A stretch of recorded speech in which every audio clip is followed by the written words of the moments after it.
Hello.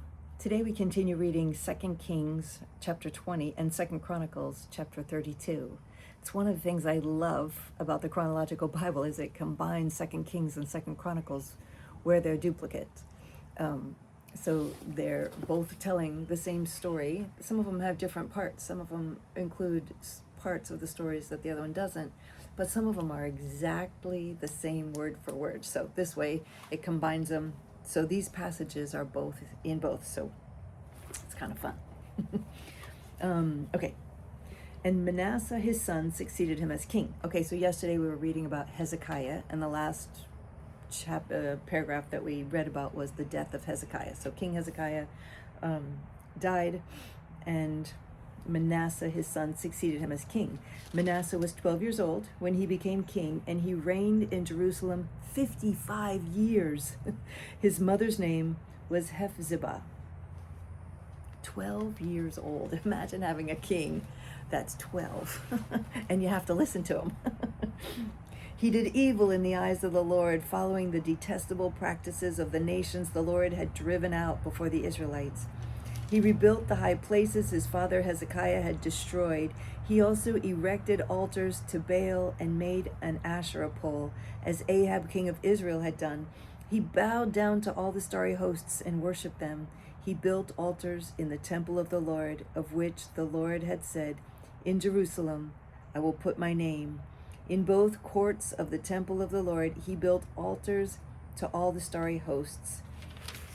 He sacrificed his own son in the fire, practiced sorcery and divination, and consulted mediums and spiritists. Oh, wow. Wow. Hezekiah didn't take the time to raise his son. He didn't raise his son. Wow, it's too bad. He did much evil in the eyes of the Lord, provoking him to anger.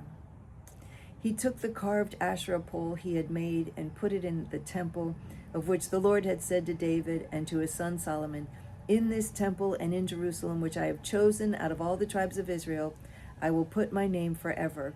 I will not again make the feet of the Israelites wander from the land I gave their forefathers, if only they will be careful to do everything I commanded them, and will keep the whole law that my servant Moses gave them." But the people did not listen. Manasseh led them astray, so that they did more evil than the nations the Lord had destroyed before the Israelites. Moreover, Manasseh also shed so much innocent blood that he filled Jerusalem from end to end, besides the sin that he had caused Judah to commit, so that they did evil in the eyes of the Lord. The Lord said through his servants, the prophets, "Manasseh, king of Judah, has committed these detestable sins. He has done more evil than the Amorites who preceded him, and has led Judah into sin with his idols.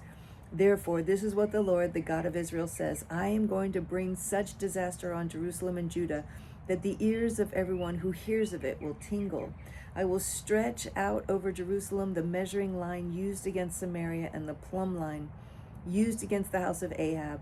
I will wipe out Jerusalem as one wipes a dish, wiping it and turning it upside down. I will forsake the remnant of my inheritance and hand them over to their enemies.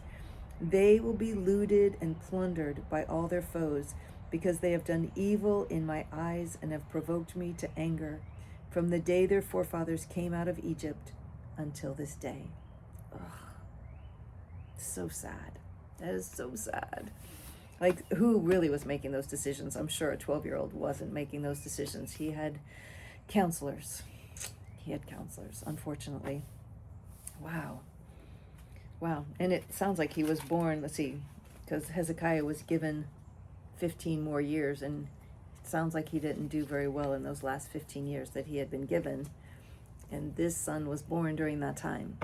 So that's too bad, because Hezekiah lived most of his life a great life, worshiping and honoring the Lord and bringing Judah back to the honor of the Lord. So anyway, it's a quick read today. That's it. That's all for today. It's just too bad it ends on such a sad note. So thank you for joining me. It's always a pleasure to read with you. even when it's sad, it's more fun to read it together and to encourage each other. So thank you for joining me. And I look forward to reading with you again tomorrow. Hopefully tomorrow's a happier reading.